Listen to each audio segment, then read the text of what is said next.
Mr. Nosey and the Beanstalk by Adam Roger Hardgreaves.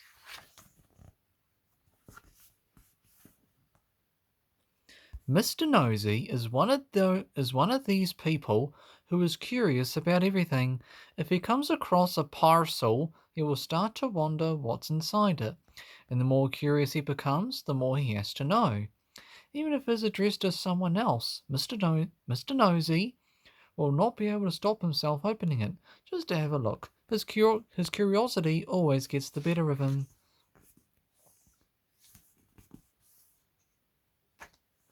One day, Mr. Nosey was out for a walk when he met a wizard.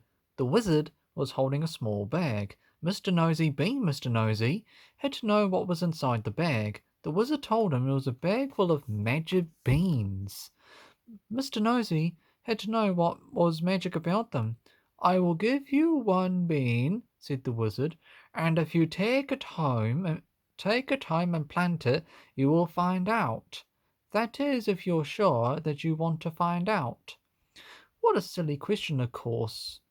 What a silly question. Of course, Mr. Nosey was sure he wanted to find out.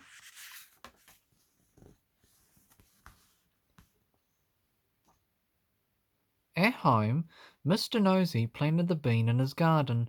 The next morning he could not believe his eyes. There, in the middle of his garden, was a giant beanstalk that stretched up into the clouds. As Mr. Nosey admired the beanstalk, a thought occurred to him. What could be at the top of the beanstalk? The more he thought, the more curious he became. And the more curious he became, the more he had to know. So he began to climb the beanstalk. He climbed, and he climbed, and he climbed right up into the clouds. And when he reached the top when he reached the top, he could not believe his eyes. For the second time that day, there in the clouds was a giant castle. And then a thought occurred to him. Who might live in a castle in the clouds? And the thought grew into curiosity, and the curiosity got the better of him. So he set out across the clouds to the castle. The giant castle had a giant door, and in the giant door was a giant keyhole. Mr. Nosey cannot pass a keyhole and resist the urge to have a peek, and this time was no different. Except that this time it was different because Mr. Nosey could fit right through the keyhole. Once inside, it quickly became apparent that the who lived in the castle was a giant. Now you or I would have sensibly left as fast as we could. In fact, we would not have been there in the first place, but Mr. Nosey, as you can guess, could not resist having a look around.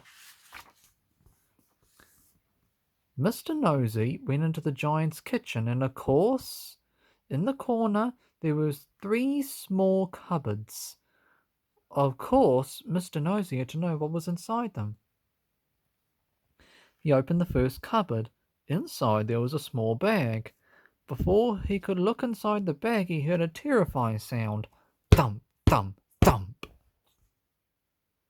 It was the thud of the giant's heavy booted footsteps somewhere in the castle, and they were getting closer. Mr. Nosey grabbed the bag, scrambled through the keyhole, and slithered back down the beanstalk as fast as he could. Safely back at home, he discovered that the bag was full of gold coins. That night he couldn't sleep. He lay in bed thinking about the other 2 cupboards. What could they contain? He just had to know. Early the next morning, back up the beanstalk went Mr. Nosey. Back through the keyhole and back to the second cupboard in the giant's kitchen. Inside it was a hen. Was a hen. That's curious, thought Mr. Nosey to himself. Not for the first time in the story. He picked up the hen, and there was a golden egg.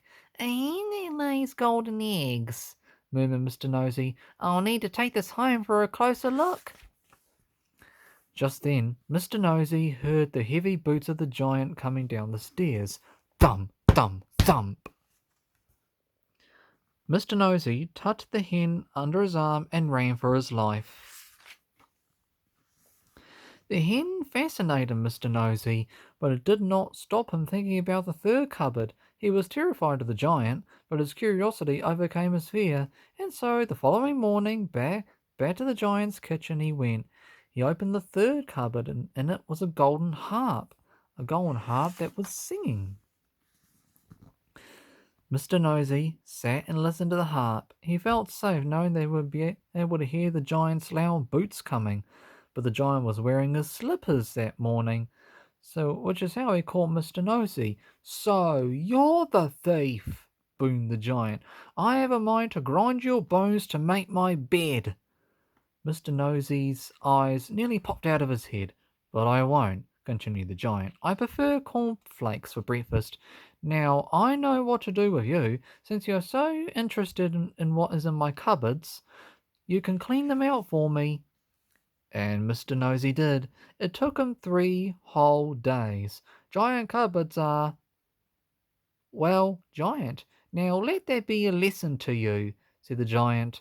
And you'd think it would have been. The very next day Mr. Nosey came upon an empty house, and the front door was open. On the kitchen table were 3 bowls of porridge. But that's another story. The end.